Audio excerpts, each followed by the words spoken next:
Welcome in to the 48 Minutes podcast by Believe, presented by BetOnline. I'm Ross Geiger, joined alongside Bruce Bernstein of Pure Hoops Media and World B, Michael Freer.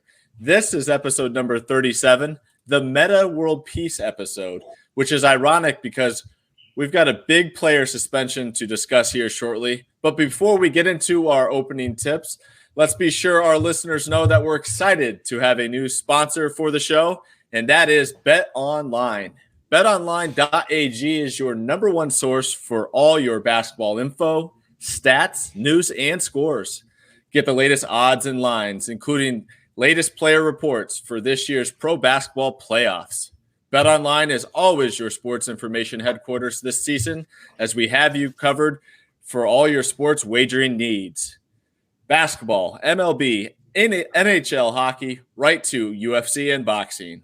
BetOnline is the fastest and easiest way to get your betting info, including live betting options and your favorite casino and card games.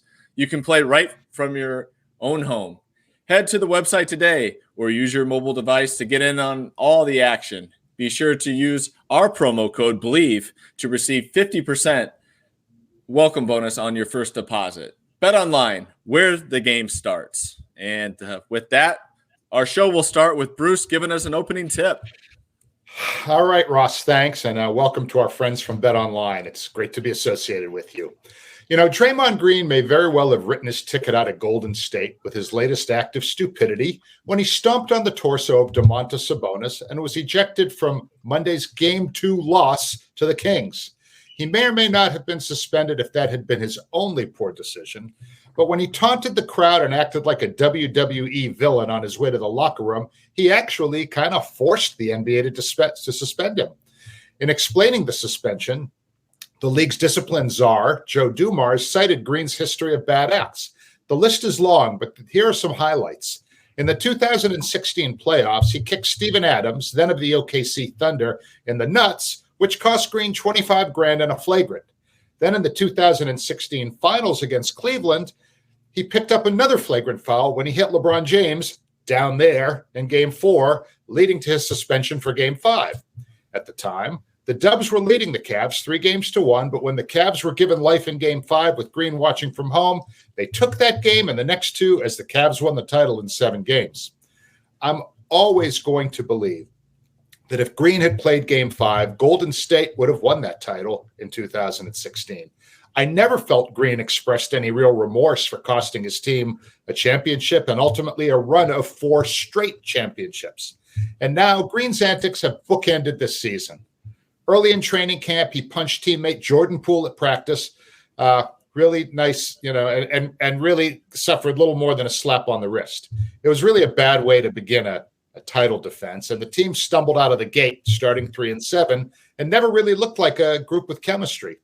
So now with his team on the brink of losing in the first round, he gets himself suspended for Game 3 of a series. The Dubs trail 2-0. This supposedly great teammate demonstrated selfishness and a lack of concern for the team. The Warriors, well, they were always looking like they could be beaten, but with Green off the court, it's going to fall on his teammates to cover for him, which is asking a lot. He's got 1 year left on his deal, but the organization has to be tiring of his antics. Maybe he'll play for the Warriors next season, but I'd be willing to bet that the team would entertain trade offers for him. But even if he finishes out his contract with Golden State, I believe it will be 1 more year and out for Draymond Green by the Bay. Well said there, Bruce. And I've got a hunch the Phoenix Suns might be interested in Draymond Green this summer. Just a hot take of mine, and something we can definitely discuss in more detail come the summertime. World B, what do you have for an opening tip? Thank you, Ross. It's time to go into the Wayback Machine, back to April 20th, 1986, when a second-year guard named Michael Jordan, who was a star already but still years away from reaching his iconic status in the world, scored a playoff record 63 points against the Celtics in the old Boston Garden. Now, 63 points would be an amazing performance for anyone, but it came against perhaps the greatest Celtics team of all time by a player who played in all of 18 games that season because of a broken foot. As a favor to Bruce, I'll point out the fact that the Celtics did win that game in double overtime and ended up winning the series in 3 games back when it was a 3 out of 5. But anybody who watched that game that day, they were able to get an early look at the player who Larry Bird described afterwards as God disguised as Michael Jordan. Wow, good one there. As a fun fact for today, World B. And speaking of scoring, that's what my opening tip is about as well. And I want to focus in here on Jamal Murray, who was outstanding on Wednesday night for the Nuggets. He came out of the gates on fire, setting the tone. And in the second half, when the Wolves made a run, yet again, it was Murray that was there to answer the call. He went on to drop 40 points on 13 of 22 shooting in the Nuggets Game 2 victory at home. And this was his 5th career 40-point playoff game, which broke a tie with Nuggets legends Alex English and Spencer Hayward for most such games in Nuggets history. So well done there, Jamal. And we'll get right into our first quarter now. And stop me if you've heard this before. The Warriors' road woes continue and now have their backs against the wall, down 0-2 against the Sacramento Kings as the Sherry sifts to the Bay. Bruce, we'll tee it off with you on what you're looking at in this series. Let's see what type of reception Domantas Sabonis gets at the Chase Center. With Draymond suspended, Golden State loses its defensive anchor. During the regular season, Green missed 9 games, and the Dubs were just 3-6 in those games. Will the Warriors get a lift from the home crowd? Will a lot of Kings fans make the 2-hour drive and get tickets for the game? We will not hear cowbells in Chase Center because the Warriors have banned them. So we'll just have to see if Jonathan Kuminga can fill Green's shoes. He'll probably match Dre's numbers in scoring and rebounding, but passing is a big part of Draymond's game. And while Kuminga is much improved, he isn't the playmaker that Draymond is. World B? Well, for me, they're going to miss. I think the Warriors are going to miss Green on the defensive end in this series. When he's on the court, they're allowing Warriors are allowing just 108.7 points per 100 possessions. When he's off the court, it's the efficiency goes up to 127.5 per 100 possessions. So there's a big difference when he's on and off the court.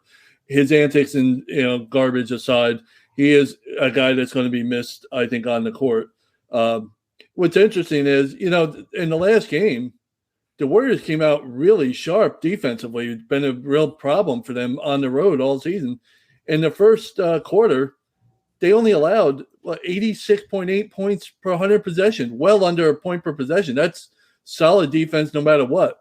The problem is, over the final 3 quarters, the efficiency went up to 125 per 100 possessions. So, they're a team that has to sustain it for a long time. And, too many turnovers, and it's a problem for Golden State. Let's see how they are at home.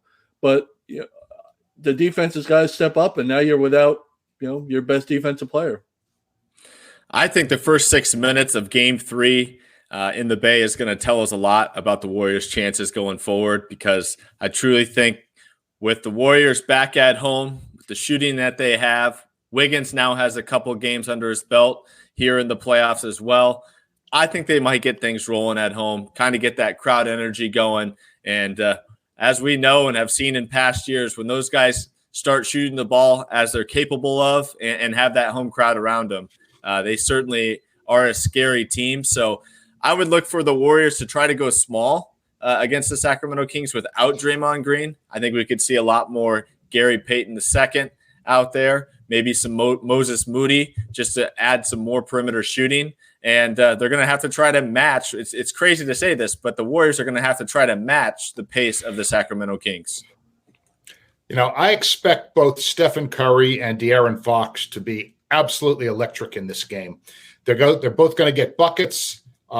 And they're going to play with the energy. And, we know Sacramento's going to play with the energy. But the Warriors now, all of a sudden, they're getting to be a little bit of an older team. Klay Thompson sometimes looks a little on the old side. Steph Curry, of course, is in his mid-30s now. Whereas, the Kings, they got De'Aaron Fox, they got Keegan Murray. They got these young legs that are happy to run up and down the court. So we'll see if the crowd can lift the Warriors, and also can the Warriors match the energy that the Kings are going to bring? Because really, if the Kings win this game, it's over. I mean, I'm not saying it's impossible for the Warriors to win 4 straight, but if you're down 0-3 to a team after this, it's over. Tonight is it. I mean, it's do or die for the Warriors. Tonight meaning Thursday night. Yeah. A couple of things about this. You mentioned Steph Curry. He's been running around like crazy trying to get free. He's averaging, I think I looked up, almost 2 miles on the offensive end running around per game, like 1.7 miles per game on the offensive end running around. That's not out of the norm. He's in the top 5 most years in running around. We all know it, whatever. He's doing a little bit more in this series. And because Davion Mitchell is all over him. 57 possessions. Mitchell has been the primary defender on Curry. Curry has 4 points on those 57 possessions. So he's really, really done a great job on him. And the other thing is, who is going to guard De'Aaron Fox down the stretch? First 3 quarters in this series, he's got 36 points total. In the fourth quarter of the 2 games, he's got 26 points total. So, I mean, he's fourth quarter Fox. He's lived up to that billing through 2 games. While you're right, Ross, it's important for the Warriors to have that good start because you don't want to get down and just emotionally and all this stuff in the crowd, not to get into it. But it's not even going to matter until the fourth quarter comes around if nobody's going to be able to stop the Warriors. They have 31 points in the clutch. They played 8 minutes of clutch minutes where the score is within 5 points with 5 minutes to go in the game. In 8 minutes, the Kings have 31 points in those clutch minutes. So who's going to come up on the defensive end for the Warriors in this game? You mentioned Davion Mitchell, and he has definitely lived up to the nickname that he got when he was playing for Baylor, Off Night. Absolutely. Great name. And another great name being the Mitten, Gary Payton II. I mean, you asked the question, there will be who can stop him. I'm not saying he's going to shut him down, but I think that's the Warriors' legitimate best chance as a one-on-one defender against De'Aaron Fox. So it could be curious to see it. Yeah, I mean, it'd be curious to see if Steve Kerr does roll with Payton to have that defensive assignment in the fourth quarter for De'Aaron Fox. Kerr should play Rudy Tomjanovich's soundbite before the game. Never underestimate the heart of a champion, because the Warriors are going to need all the heart they can come up with if they're going to dig themselves out of this hole. By the way, Ross, you talked about the Warriors going small, perhaps, and I don't dispute that at all. But that's going to be even more problems for them. They're getting killed on the offensive glass in this series. They've given up, I think, 24 offensive rebounds for the Kings, which has led to like 41 second chance points, 20 in one game, 21 in another for the Kings. That's huge. And you got to, going small with the best rebounder in the league this year is you better be able to shoot and put it in the basket, because you're not going to get a whole lot in the way of rebounds. Yeah, I mean, the Warriors are definitely living or dying by the 3 at this point with the current team as constructed. But what are their other options outside of Kevon Looney without Draymond Green? There are none. They traded James Wiseman to the Detroit Pistons. As I think we talked about during the deadline, I was definitely a little concerned and confused why the Warriors didn't try to add another 5-man just to have on their bench. So that's really kind of their only option. So, I mean, I agree. It's going to, yeah. So it's going to come down to whether or not these guys can get hot, moving the ball around the perimeter and knocking down open threes, and maybe forcing some turnovers, which could be key too. I mean, let's see how a guy like Malik Monk does on the road in a playoff type atmosphere. They can kind of get him to turn the ball over. That leads to easy runouts for this team to kind of get things moving offensively. And as we know, this team is fueled all by their offense, and obviously their supreme shooting with both the Splash Brothers and Klay Thompson and Steph Curry. The problem is with that, the only problem with that, Russ, is the Warriors defense is not a big forcing turnover team. They're not. And on the flip side, they've been coughing it up big time in 2 games. Yep. I think the turnover percentage is almost 18% of possessions end in a turnover. That's a ridiculous number. That would put them at the bottom. They were at the bottom, next to last in the regular season to begin with. in turnover percentage. I think the Rockets were worse. That's a team you want to be on the same level as when it comes to turnovers or anything, I guess, for that matter. And it's a good concept. I don't know if the defense is geared up to force turnovers and create points at the other end. They sure know how to do it on the offensive end, giving it up, though. Yep. And before we do move on to our second quarter, let's touch upon another fun series out west between the Suns and the Clippers. Of course, we had KD's Suns undefeated streak come to an end in Game 1, which was followed up by Scott Foster's 14-game win streak, officiating Chris Paul snapped in Game 2. World B, I'm going to start with you on this one. Any thoughts as this series shifts out to Los Angeles? A couple. Phoenix got production from everybody in the starting lineup. I think everybody had at least 14 points, where the Clippers got absolutely nothing out of Russ and Kawhi. You get a night where Russ actually shakes off his typical shooting touch and actually puts them in the basket, and you can't, be a little more competitive. That's a disappointment. The mid-range game is absolutely working for the Suns. That's when you have KD, you figure that's going to be the case. 21 of 29 on mid-range jumpers in Game 2, 72%. I mean, that's a ridiculous number. The attempts is a ridiculous number. 29 attempts is impressive, but to make 21 of them, missing just 8 shots like that is really impressive. And like I said, the Clippers got to get something out of players besides Russ and Kawhi in this series if they want to go far.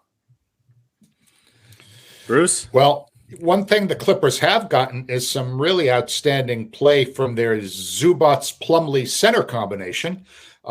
Between them, they're averaging more than 14 points and 17 rebounds, which is more than holding their own against DeAndre Ayton, who's averaging 16 points and 10.5 boards. On the other hand, Kevin Durant had a great game, has had actually 2 excellent games, and he's playing both ends of the court. 26 points, 8 assists, more than 7 rebounds, and 2 blocks. I mean, that is just, all around basketball by KD. And Booker's averaging 32, and he's actually, he's grinding on defense too. I mean, he's getting 2.5 steals and 1.5 blocks per game. So I would say that, like the other 4 versus 5 series in the East, this one looks like a 7-gamer, and we'll see who grabs that 2-1 lead after Thursday night. Devin Booker was the guy that stood out to me in that game too. Of course, we talked about how much KD really helped Devin Booker get free in the first couple of games we saw as a short sample size during the end of the regular season. We didn't quite see that in Game 1 from Devin Booker, taking advantage of those opportunities. Game 1 felt more like Kevin Durant versus Kawhi going toe-to-toe, and Booker was kind of left out of the shuffle there. That was not the case in Game 2. I thought Devin Booker came out locked in, ready to go, and huge difference maker on the offensive side of the floor and just his overall aggressiveness. And the weirdest thing I found about this game, the Suns ended up scoring 123 points. They only had 3 players that went to the foul line in this game. Devin Booker went 6 of 6 from the line. That Kevin Durant was 5 of 6 from the line, and Josh Okogie shot a pair of free throws. Outside of that, no one else got to the line. On the road in Los Angeles, that's going to definitely need to change. They're going to need to get to the line more and get some of these guys in foul trouble, because that's just a huge indicator that they weren't being aggressive enough in the lane. They were settling for some more outside shots, which they were fortunate enough to knock down at home. But on the road, we know things can be a little bit different, a little bit more hostile. So just keep an eye on that as this series heads into Game 3 in Los Angeles. And with that, let's get to our second quarter, and let's discuss the Milwaukee Bucks, who had a big bounce-back game in Game 2. Even without the Greek Freak, the Bucks put up 81 points in the first half, good for the most in a first half in franchise postseason history. And Bruce, what were your big takeaways from that, as I'm sure you're scouting the Bucks as a potential matchup down the line with your Celtics? Well, they needed to come out and be the more desperate team, and that's exactly what they did. They knew they didn't have Greek Freak, and Jrue Holiday just led the way with big assists from Brook Lopez and others. And anyone who listens to 48 Minutes knows how much I like and respect Jrue Holiday. He's the ultimate security blanket for this team. Whatever is needed, he does it. He did most of his damage in the first half, and this game was over at halftime, as you mentioned. I mean, it was 81-55 at the half, pretty much game over. He finished with 24, 5, and 11, and a plus 28 in 33 minutes. He led the way. He didn't do it alone. He did have some help, but he was definitely the point of the spear, as they say, in pushing that team to victory. Will be? Yeah, they got 25 threes in this game. You're going to win most nights if you're the Bucks. If you're the Bucks with their defense and you can get 25 threes, that's going to be a recipe for success. Everybody was hitting them. Grayson Allen was hitting them. Portis was hitting them. Jrue Holiday was hitting them. Everybody had a great game from 3-point range. So, when they played without Giannis in the 2 games at Miami back in January, that was the same formula they were trying to do. They got like 60%. I think they've only had 2 games all season where 60% of their scoring came from threes during the regular season. It was those 2 games in Miami without Giannis. So that's the recipe that you want to follow clearly. It's like, all right, we're going to just hit you from the perimeter. And if we make them great, if we don't, well, we're in trouble. But the other thing is, too, as it should be, because they're so big, much bigger than the Heat, they're dominating inside. In this series, I think they're 31 out of 40 in the restricted area. So if you hit 25 threes and in one game and you score 31 of 40 in the restricted area, in the world of analytics, everybody, that's efficiency at its finest. Hitting from the outside and hitting at the rim, the most efficient areas on the court. So that's the perfect recipe. That's a Bucks offense that can match their defense and compete for a championship. Yeah, no question about that. And I really liked what they got off the bench in this game. Obviously, Pat Connaughton was great, 8 of 12 for 22 points. Joe Ingles was huge.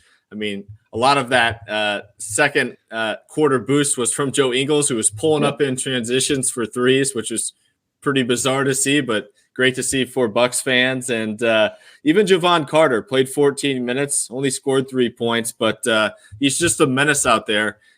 Definitely putting pressure on guys like Gabe Vincent, who are not, known to be in these type of situations where he's looking to step up with the pressure on him with Tyler Hero out. I thought Milwaukee did an outstanding job bouncing back in this one. Certainly got the momentum they're going to need when this series heads to South Beach. And I got to ask you guys, one thing that's really been on my mind is the fact that with Giannis' status going forward, after seeing what you saw from your Bucks team in Game 2, let's say he's 80%. Do you roll him out there for Game 3, or do you see if this current group can just stick together knowing he's not out there on the floor and put together another solid win like they did in Game 2? If you were the Bucks, would you play Giannis at 80% or let him rest another game? Bruce? Well, first of all, nobody has yet mentioned the name Bobby Portis, who started in Giannis's place. Bobby Portis had 15 rebounds and 13 points, okay? Now, his minutes off the bench were basically taken by Pat Connaughton, who, as you mentioned, was 8 of 12. But Connaughton and Joe Ingles together were 11 of 16 shooting threes, 33 points on 16 three-point attempts. That is just completely off the chart. Now, can you expect that same sort of shooting on the road? Maybe not. But I would go like this. I would consider starting Giannis, see how he's looking. If he's not really looking like himself, say, okay, maybe dial it back with him. Put Portis in and get Connaughton into the rotation. Rely a little bit more on Joe Ingles. You could, or not Joe Ingles. Rely a little more on Chris Middleton for some scorings. And Jrue Holiday, again, will do anything that's needed. So I think Budenholzer's in a reasonably good situation there. But look, let's face it. You want Giannis in there. He's the best player on the team. Will be? I think the advantage that the Bucks have in terms of height that came out, showed itself in Game 2, even without Giannis, would be a reason to, if he's not 100%, maybe you do sit him. You don't want to potentially give away games because you set your best player to potential MVP on the bench. But the Bucks have bigger aspirations, and the last thing you want to do is get hurt in the first round series, make it even worse. And back issues are not the same as messing up your foot or messing up your knee or wrist. A back issue is that's career problems if it becomes a serious mess. Not that any injury isn't, but back issues have a tendency to really curtail careers, and you certainly don't want to see that happen. That being said, the fact that the Bucks, like I said, have such an advantage in height, they have nobody for Lopez, no matter who the Bam can't do it, and that's really it. If you don't have Bam, you can't. That's your best option. And so I would think, the Heat are in a mess too. Without Hero, they had to start Duncan Robinson in Game 2. Now, he played fine. I mean, on the offensive end, now who's he guarding? That's another issue. That's the reason he doesn't play much anymore to begin with. He can't guard. If you're a shooter and you can't shoot, you run out of things for you to do. So, but he played well on the offensive end. It was an interesting gamble to put him in the lineup, him of all players. So we'll see how they counter that. And you're going to get more out of Butler. He had another 25-point night, but they were minus 31 when he was on the court. So, it wasn't plus minus is always a little dicey, but it's if the Heat can shoot, they're going to be perimeter oriented the rest of this series, even without Hero, because they have no inside game. Yeah, maybe I'd let Giannis sit out one more day and get healthy, or one more game. I think I'm going to go with letting him sit out, just because I think this team does struggle with not knowing his status. I feel like they do much better knowing he's completely out and what's going to be expected of each guy in the rotation with him out. Then, Giannis is playing. All right, I'm going to shift back to my usual role with him out there. And then, he goes down and it's like, wait, now I got to shift my mindset to become an alpha once again. So I was curious to get your guys' thoughts, but nonetheless, it should be interesting to see the status of the Greek Freak moving forward. And I'd like to talk a little bit before we go to halftime. I would like to talk just for a moment about Erik Spoelstra here, okay? I think Miami's probably pretty happy with the split. Obviously, they're not happy about losing Tyler Hero. But I want to give a couple of examples of really smart coaching by Erik Spoelstra here, because I'm a huge fan of his. As World B mentioned, he started Duncan Robinson with Hero out, and he shot the ball well, went 4 out of 6 from downtown, had 14 points. He also dusted Victor Oladipo off, who hasn't really played much lately. And those two, he gave them 26 minutes and 15 points, okay? Those two saw their numbers ramp up, and they're going to obviously be asked to replace Hero's numbers. So while a lot of the game was garbage time, they combined for 29 points and 10 rebounds, shaking off the rust.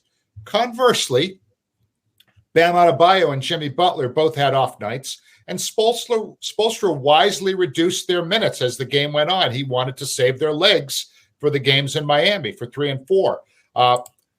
I just think Erik Spoelstra, he plays, 3D chess, and I'm not saying that Mike Budenholzer doesn't, but Erik Spoelstra, my friends, is a Hall of Fame coach. Absolutely. No doubt about that. And with that, we've gone ahead and reached our halftime buzzer. So we're going to take a quick break and come back with you for the second half.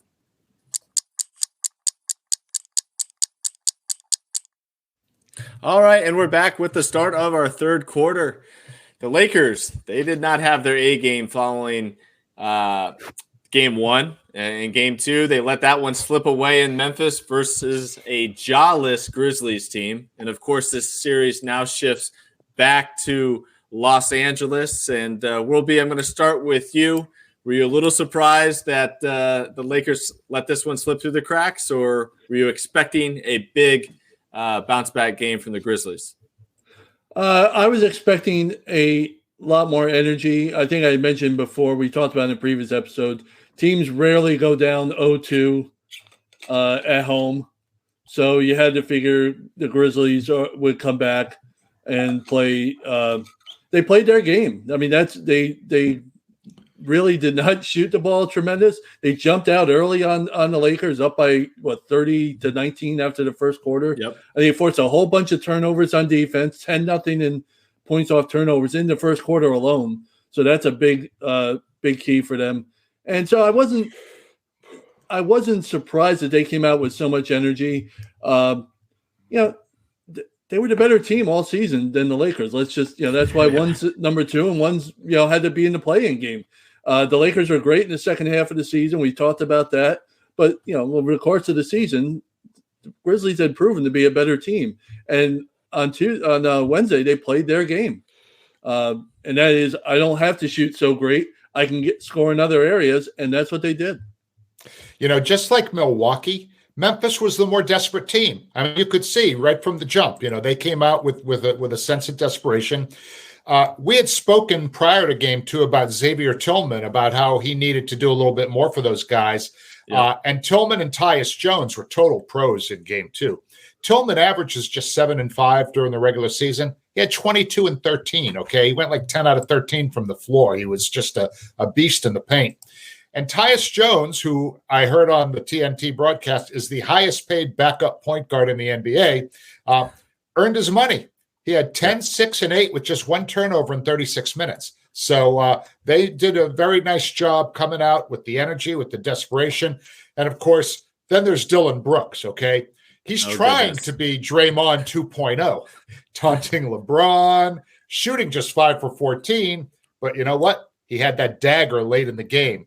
He is so feeling himself right now, okay? Let's see how LeBron responds to that smoke in Game 3.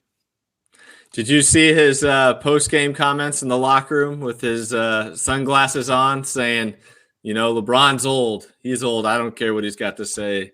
I knew he was going to talk some stuff, but he's an old man now. So looks like he's lighting a fire under LeBron. We'll have something to say about that at the end. Oh, all righty. Tease alert. I look forward to that one.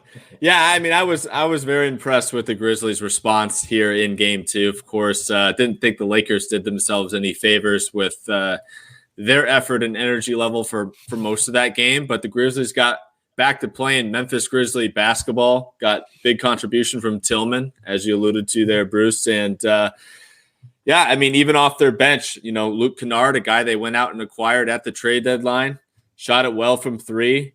Roddy, their rookie, shot it well from 3. Both of them had 3 threes apiece. Mm-hmm. So got some good contributions there. But I think the thing that I wanted to definitely note here on the Lakers is that Desmond Bane did get his answer Wednesday night as Rui Hachimura scored 20 points off the bench for the Lake Show once again.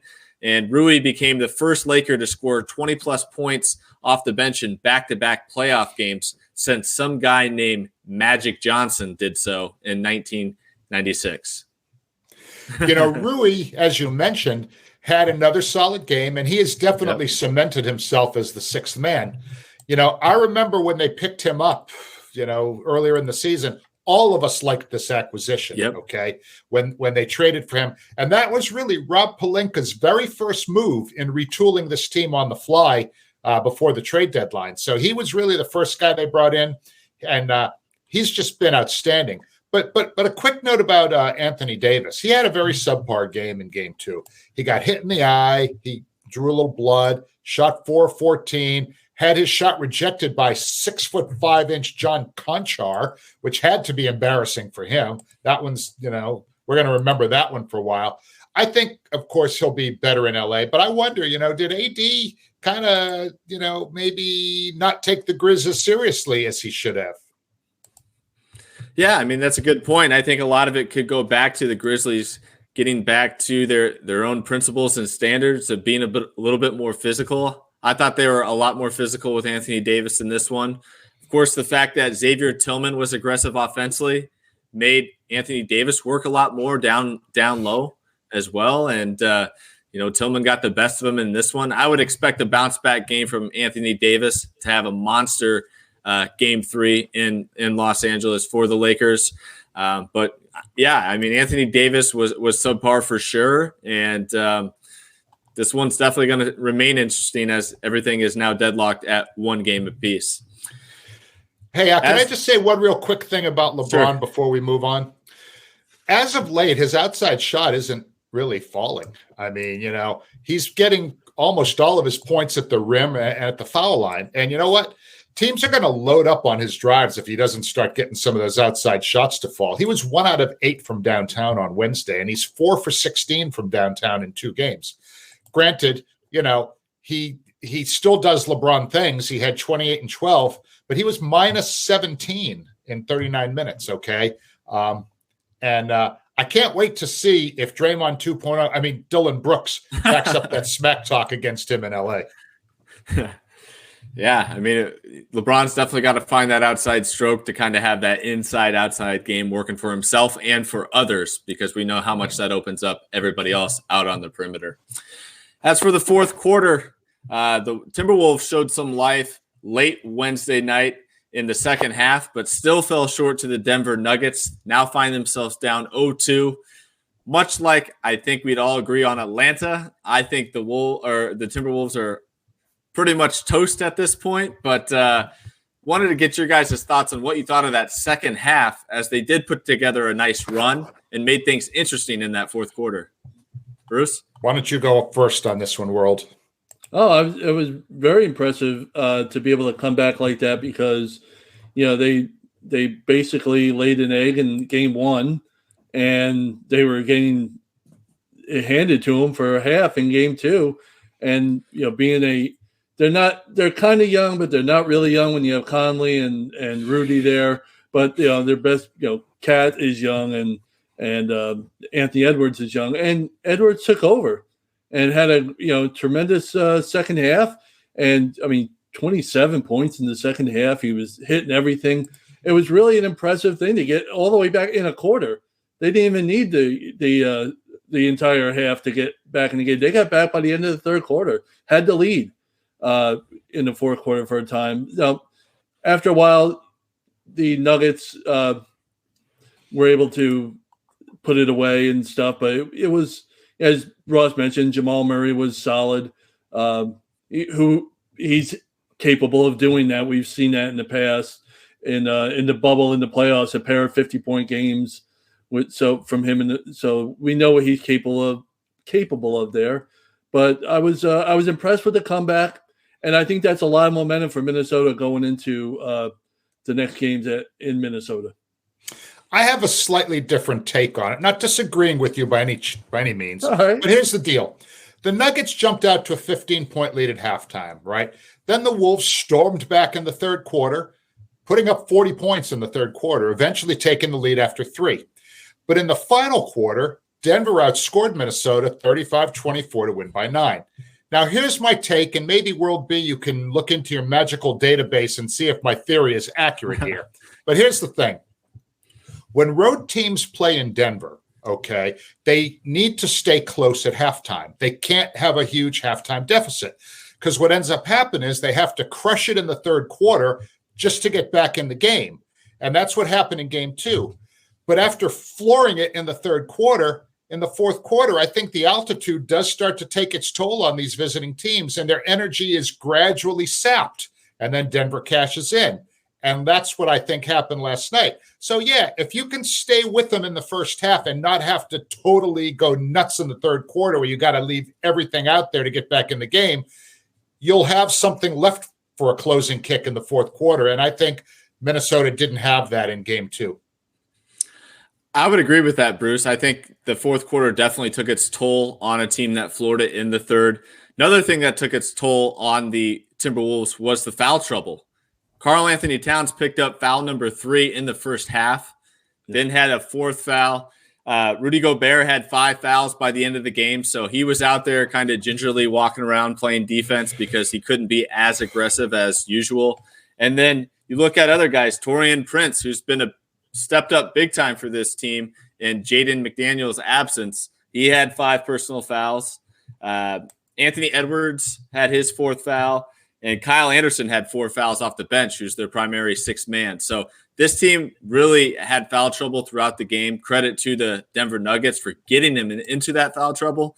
But, despite an impressive third quarter, I think between running out of gas and that foul trouble came back to cost them in game 2 of, ultimately taking a win back to Minnesota with them. So I will say this real quick. The one thing concerning is, and we've been worried about it all season, is the Nuggets defense.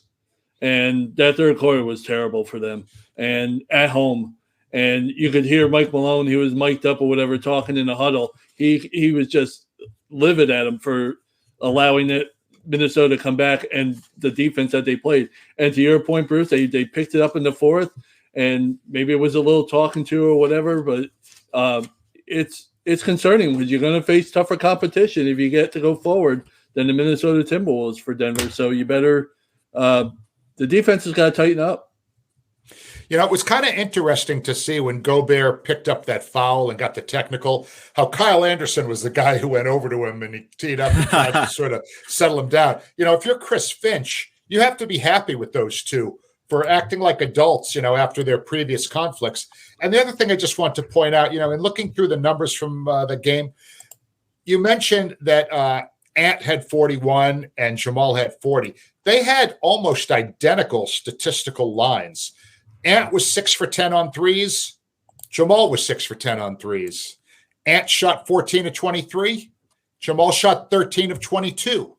Jamal had 5 dimes. Ant had 4. Jamal was 8 for 9 from the line. Ant was 7 for 8. So those two guys kind of canceled each other out, but it was really a nice, mano a mano battle between those two guys. That was fun to watch.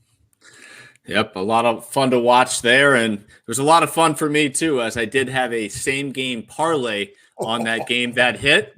And with that, let's get right into our best bets presented by BetOnline.ag, your number one source for all your basketball info, stats, news, and scores. So here's the parlay. It's a Nuggets-Wolves same-game parlay, and this six-legger hit on Wednesday night at plus 110 odds, and I certainly plan on running it back again for Friday night's matchup. We need Jamal Murray to score 15 points, Kyle Anderson to score 5 points, Rudy Gobert to grab 8 rebounds, and we need 1 3-pointer made from Mike Conley, Anthony Edwards, and Karl Anthony Towns. So what do you guys think of that same game parlay for Friday night's matchup? I like it. I wouldn't go against you these days. I think you ride the hot hand, as we say in the wagering business. So you're got the magic touch this week. I mean, it certainly sounds very plausible, and the one thing I wonder is Mike Conley going to nail a 3? But the other ones, I think those all sound pretty solid. So yeah, I'm riding with Ross's picks. Love to hear it. If it ain't broke, don't fix it. So that's the motto I got going this week. And with that, head on to Bet Online today or use your mobile device to get in on all the action. And be sure to use that promo code BELIEVE to receive 50% off on your welcome bonus for your first deposit. And with that, let's get right into our final thought. And wait, can I call a 20 here? Can I call a 20-second timeout? Yeah, go ahead. We got to talk about that little situation. Madison Square Garden is going to be rocking on Friday night. Yeah, and I think Jarrett Allen, former Net, could be going to hear it from those fans in MSG world. What do you think about what was your take on that play, and how do you think he's going to handle the reception he's going to get? Well, he's gonna hear a boo or two, I think, in the Garden. He's going to be reach villain status along with Reggie Miller and a host of others, and Pat Riley, Paul Pierce, Trae Young. Yeah, Trae Young. There you go. So he's going to reach that status real quick. I didn't think it was a dirty play. I thought it was a dangerous play, and I thought it was unnecessary. And it's fine. There's nothing wrong. There's the flip side to that argument is he was playing hard, and that's fine. I tend to disagree. I think he got beat on the play. I don't think he had any shot blocking it, and I think I don't think he tried to block it. I don't think he tried to injure him, but in doing something like that, he really could have caused a serious damage in a situation where it definitely wasn't warranted. Up by 20 plus with 2 minutes to go. Now, the argument for everybody is, well, what was Julius Randle doing in the game at that point? And that's fair. What was Jarrett Allen doing in the game too? Yeah. I mean, he starts just as much as Julius Randle. So, like I said, I didn't find it dirty. I found it dangerous, and I found it unnecessary. I had no problem with it, believe it or not. I thought, obviously, it's a playoff game. If you're out there on the floor, you can give it 110%. I think, of course, it was a dangerous play. I'm not going to disagree with that. But that danger kind of could work both ways, right? Despite he being the one that initiated the contact on the block attempt, he could have very well been the one that went down with injury. So he kind of risked his own body in the process, and don't think there was any bad intent behind it. But for playoff basketball, I'd much rather see 110% effort all 48 minutes than guys taking it easy. So I understand why he's going to get booed, but yeah. Well, yeah, he's going to get booed because he almost took out an all-star. That's warranted. Nick's best player. Yeah.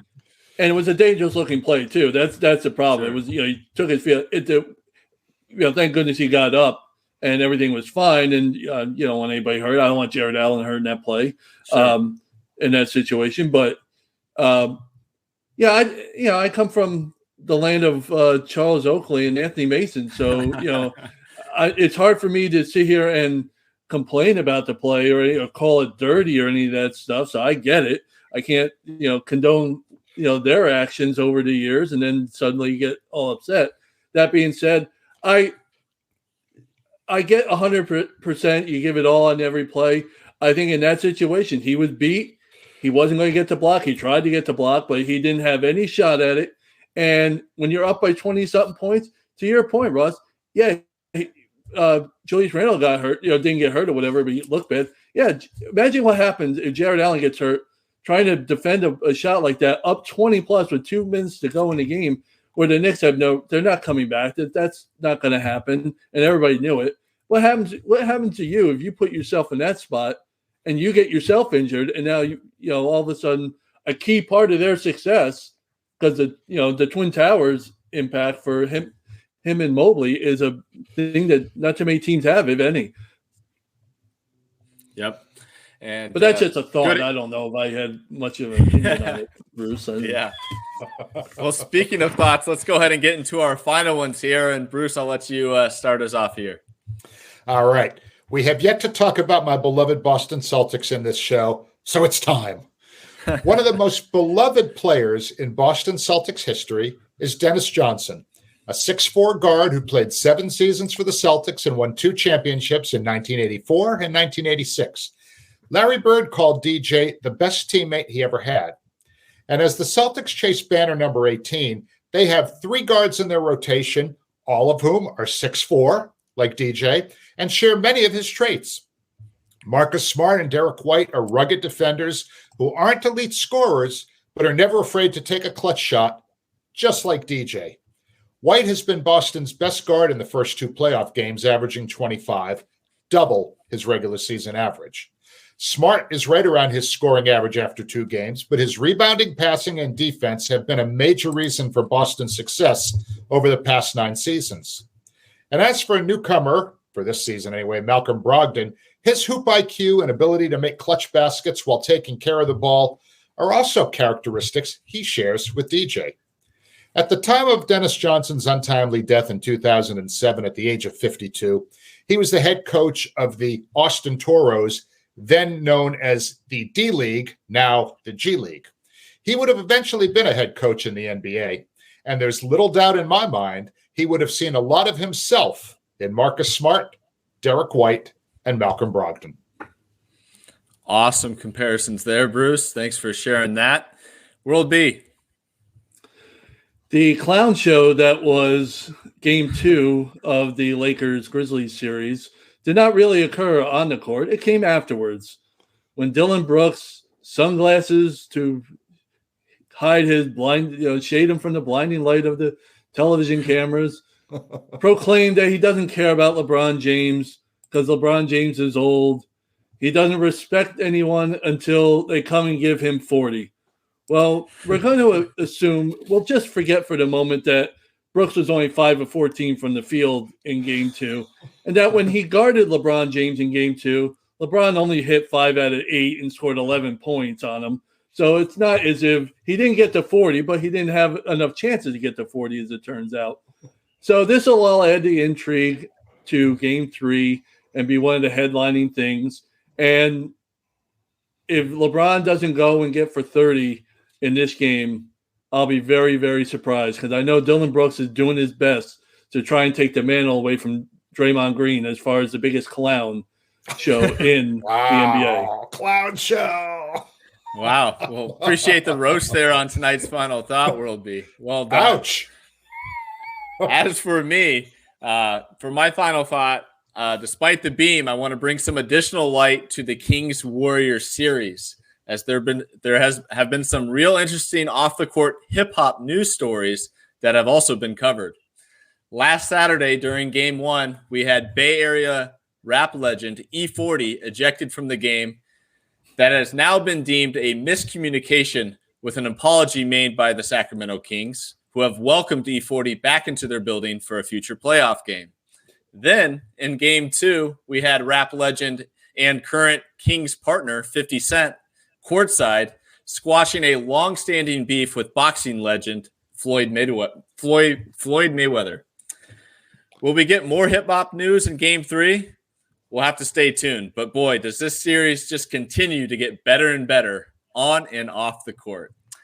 And with that, that will do it for this edition of the 48 Minutes podcast on Believe, presented by BetOnline. Thanks for tuning in, and we'll be back with you on Tuesday for yet another action-packed playoff weekend. After an action-packed playoff weekend, to be sure you're up to date in 48 on all things around the association. Have a great weekend, everyone.